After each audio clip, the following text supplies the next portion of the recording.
नमस्कार दोस्तों, स्वागत है आपका हमारे चैनल तिरपली ऑनलाइन क्लासेज में।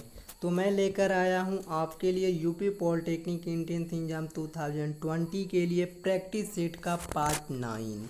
ठीक है, तो अभी तक आपने 1 से 8 तक पार्ट नहीं देखा है तो डिस्क्रिप्शन में लिंक दिया है, वहां से आप जाकर देख सकते हैं। ठीक है, तो अभी अगर आप हमारे चैनल पर नए हैं तो हमारे चैनल को सब्सक्राइब कर ले और पास वाले बेल आइकन को दबाना ना भूलिए, जिससे आने वाले वीडियो का नोटिफिकेशन सबसे पहले आप तक पहुंचे।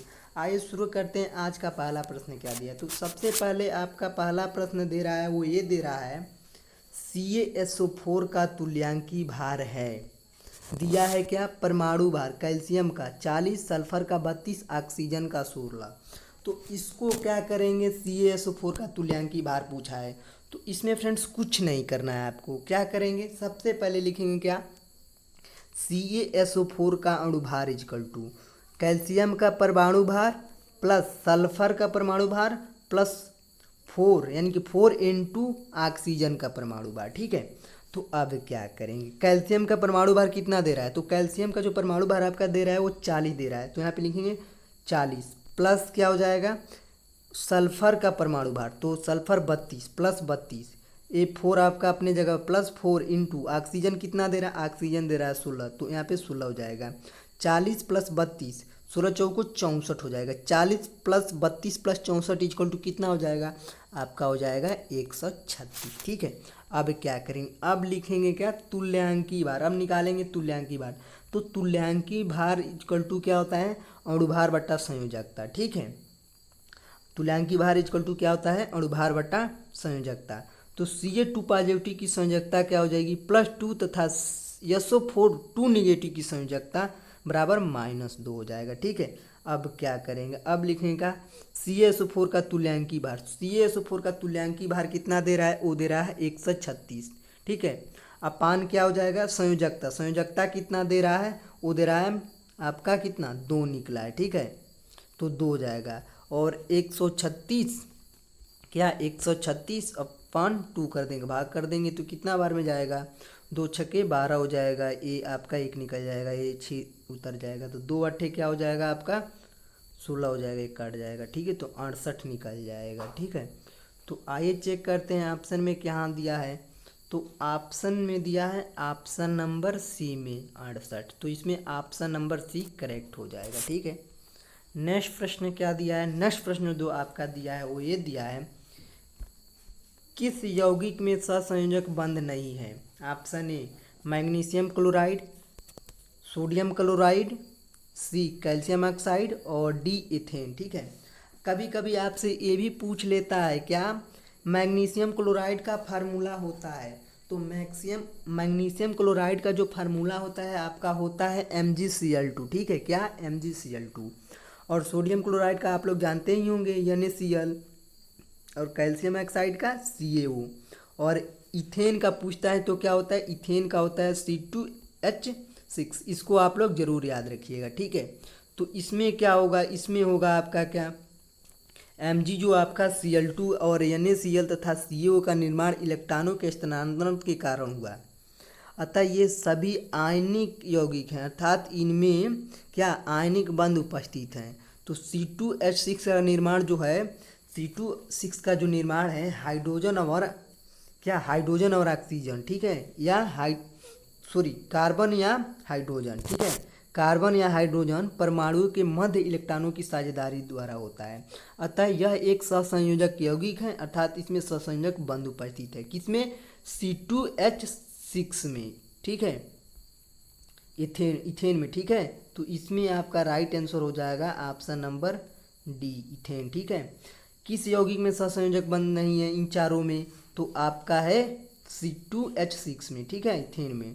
इसमें ऑप्शन नंबर डी करेक्ट हो जाएगा। ठीक है, नेक्स्ट जो प्रश्न आपका जो दिया है वो ये दिया है क्या? एक यौगिक का प्रतिशत संघटन नीचे दिया गया है। ठीक है, अब क्या? Carbon 52.17%, hydrogen 13.06%, oxygen 34.77%। यदि यौगिक का अणुभार 46 है तो उसका अणुसूत्र दिया गया है। Carbon equal to 12, hydrogen equal to 1 और ऑक्सीजन इक्वल टू 16।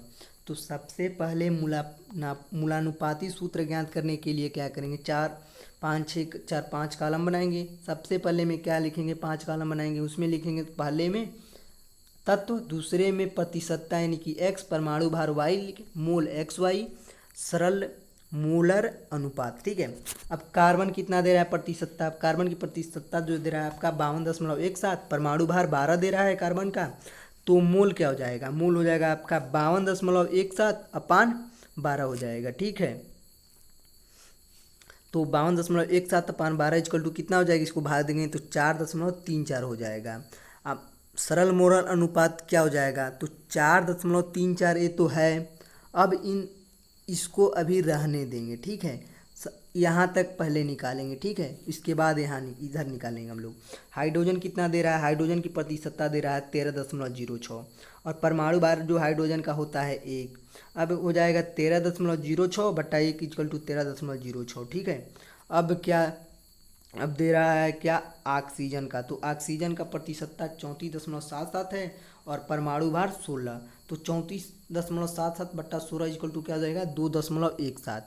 अब क्या करेंगे, अब लिखेंगे क्या, 4.34 बट्टा क्या हो जाएगा, जो सबसे यानी कि क्या, जो आपका मोल है, मोल जो मोल में देखेंगे सबसे कौन किसका अंक है, तो यही तो है 2 आपका 1.7। ठीक है। तो इसमें क्या करेंगे, 4.34 बटा 2.17 से भाग देंगे, तो इसको भाग देंगे तो 2 निकल जाएगा। इसको करेंगे 13.06 बटा कितना हो जाएगा, 2.17, ये भी इसको भाग देंगे तो 6 निकल जाएगा। 2.17 बटा 2.17 इक्वल टू 1 हो जाएगा। ठीक है। तो इसमें क्या हो जाएगा आपका C2H6O हो जाएगा, C2H6O हो जाएगा। ठीक है। तो अब क्या करेंगे, अब मूलानुपाती सूत्र भार इक्वल टू क्या होता है, तो मूलानुपाती सूत्र भार इक्वल टू हो जाएगा 2 × 12 + 1 × 6 + 1 × 16 इक्वल टू हो जाएगा कितना आपका 46। तो यौगिक अणुभार कितना निकल गया 46। तो n इक्वल टू क्या होता है, n इक्वल टू होता है आपका अणुभार बटा मूलानुपाती सूत्र भार। तो 46 अणुभार निकला है आपका और मूलानुपाती सूत्र भार इक्वल टू 46, तो ये हो जाएगा कटकर आपका 1। ठीक है। तो यौगिक का जो अणुसूत्र हो जाएगा वो हो जाएगा आपका क्या, C2H6O का होल n हो जाएगा। ठीक है। पूरे का n हो जाएगा, तो ये हो जाएगा C2H6O हो जाएगा आपका। ठीक है। तो यहाँ पे क्या हो जाएगा आपका, ये हो जाएगा आपका यौगिक C2H5OH। तो C2H5OH जो होता है आपका, ये क्या होता है, एथिल एल्कोहल होता है। ठीक है। क्या होता है, एथिल एल्कोहल होता है। ठीक है। एथिल एल्कोहल होता है क्या, C2H6OH आपका एथिल एल्कोहल होता है। ठीक है। तो आइए ऑप्शन में चेक करते हैं, ऑप्शन में कहाँ दिया है, तो ऑप्शन में दे रहा है ऑप्शन नंबर बी C2H5OH, तो इसमें आपका ऑप्शन नंबर बी करेक्ट हो जाएगा। ठीक है। नेक्स्ट प्रश्न को क्या दिया है आपका, जो नेक्स्ट प्रश्न दिया है आपका ये दिया है,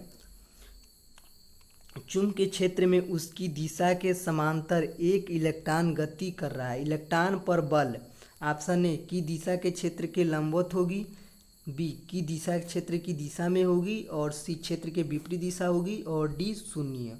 ठीक है।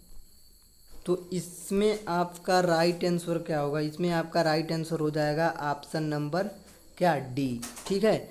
क्यों होगा, क्योंकि जो आपका यदि कोई आवेशित कण चुंबक के समांतर गति कर रहा है तो उस पर कोई बल कार्य नहीं करता है, अतः इलेक्ट्रॉन पर लगने वाला जो बल होगा आपका वो 0 हो जाएगा। ठीक है। तो इसमें ऑप्शन नंबर क्या, ऑप्शन नंबर डी करेक्ट हो जाएगा 0। ठीक है। नेक्स्ट प्रश्न क्या दिया है, नेक्स्ट प्रश्न जो आपका दिया है वो ये दिया है, रेडियो एक्टिव विघटन में नाभिक एक बार में उत्सर्जित करता है, ऑप्शन ए केवल अल्फा या बीटा कण, बी अल्फा या बीटा कण दोनों, सी अल्फा या बीटा कण तथा गामा फोटान, और दिया है आपका डी अल्फा बीटा तथा गामा उत्सर्जन। ठीक है। तो इसमें आपका जो राइट आंसर क्या होगा, तो इसमें आपका जो राइट आंसर हो जाएगा वो हो जाएगा ऑप्शन नंबर ए केवल अल्फा या बीटा कण। क्या, क्योंकि जो आपका रेडियो एक्टिव विघटन में नाभिक एक बार में या तो अल्फा कण उत्सर्जित करता है या बीटा। क्यों? क्योंकि नेक्स्ट प्रश्न क्या दे रहा है आपका, जो अगला प्रश्न दे रहा है, गामा विकिरण की चाल का प्रकाश की चाल से तुलना के संबंध में कौन सा कथन सही है। ऑप्शन ए दे रहा है, गामा विकिरण की चाल प्रकाश की चाल से कम होगी, गामा विकिरण की चाल प्रकाश की चाल के बराबर होगी, गामा विकिरण की चाल प्रकाश की चाल से अधिक होगी। डी दे रहा है, विकिरण की चाल प्रकाश की चाल से कम या अधिक या बड़ी या विशिष्ट दशाओं में होगी। तो इसमें क्या हुआ, तो इसमें जो आपका राइट आंसर हो जाएगा वो हो जाएगा आपका क्या, ऑप्शन नंबर बी, गामा विकिरण की चाल जो होगी प्रकाश की चाल के बराबर होगी। तो इसमें आपका राइट आंसर हो जाएगा ऑप्शन नंबर बी। अगला प्रश्न क्या दिया, अगला प्रश्न जो दिया है वो दिया है प्रोटॉन है। तो प्रोटॉन आपका भारी हाइड्रोजन का नाभिक भी है, एक मूलभूत कण भी है और धनावेशित कण भी है, यानी कि इसमें ऑप्शन नंबर डी करेक्ट हो जाएगा, क्या, सभी। ठीक है, क्यों? क्योंकि प्रोटॉन एक परमाणविक कण है, इसका प्रतीक पी होता है, या पी पॉजिटिव, यह धनावेशित कण, यह मूल कण नहीं है। ठीक है, यद्यपि प्रारंभ में इसे मूल कण माना जाता था, यह हाइड्रोजन नाभिक के समान होता है परंतु भारी हाइड्रोजन के नाभिक से भिन्न होता है। ठीक है, तो इसमें ऑप्शन नंबर डी करेक्ट हो जाएगा सभी। ठीक है, अगला प्रश्न क्या दिया है, अगला प्रश्न जो दिया है आपका दिया है ये, एक धातु के 3 ऑक्साइड हैं, प्रत्येक में धातु की मात्रा क्रमशः इतना परसेंट 76.47%, 61.78% तथा 51.68% यह आंकड़े दर्शाते हैं।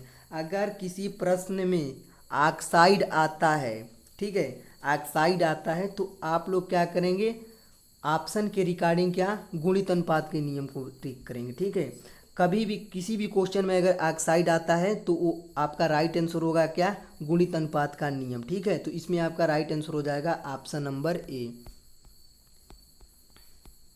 नेक्स्ट प्रश्न क्या दिया है, अगला प्रश्न जो दिया है आपका वो ये दिया है, एक तत्व के 2 समस्थानिकों का कौन कौन से गुण भिन्न हो सकते हैं। ऑप्शन ए परमाणु संख्या, बी इलेक्ट्रॉन की संख्या, सी द्रव्यमान संख्या, डी ये सभी।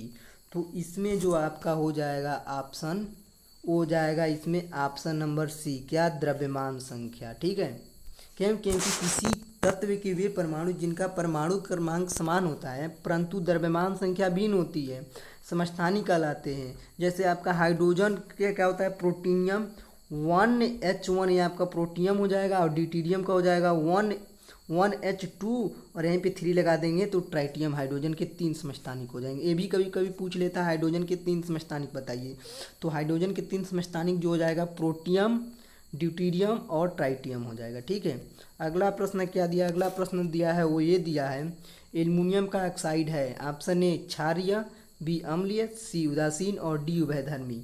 तो जो आपका एल्युमिनियम ऑक्साइड होता है वो आपका उभयधर्मी होता है। ठीक है, क्यों? क्योंकि एल्युमिनियम क्या, एल्युमिना का जो फार्मूला होता है वो होता है आपका Al2O3। एल्युमिनियम का ऑक्साइड है, यह एक उभयधर्मी ऑक्साइड है।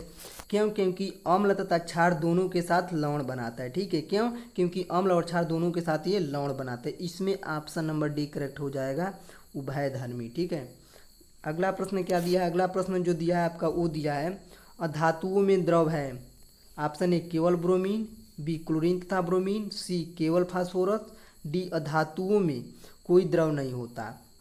तो इसमें आपका राइट आंसर क्या हो जाएगा, वो हो जाएगा इसमें आपका right answer option number A, क्या, केवल ब्रोमीन। केवल ब्रोमीन एक ऐसी अधातु है जो द्रव अवस्था में पाई जाती है। ठीक है, तो ऑप्शन नंबर ए इसमें करेक्ट हो जाएगा।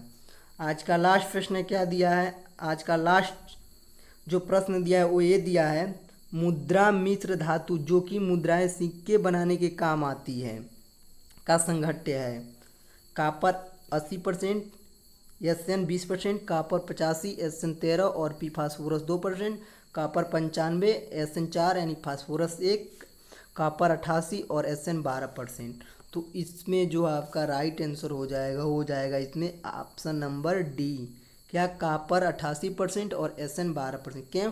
क्योंकि मुद्रा मिश्र धातु तांबे कापर की मिश्र धातु है जिसमें 5 से 12% टीन होता है, SN यानी SN को टीन कहते हैं। तो इसमें 5 से 12% जो होता है आपका टीन होता है। ठीक है,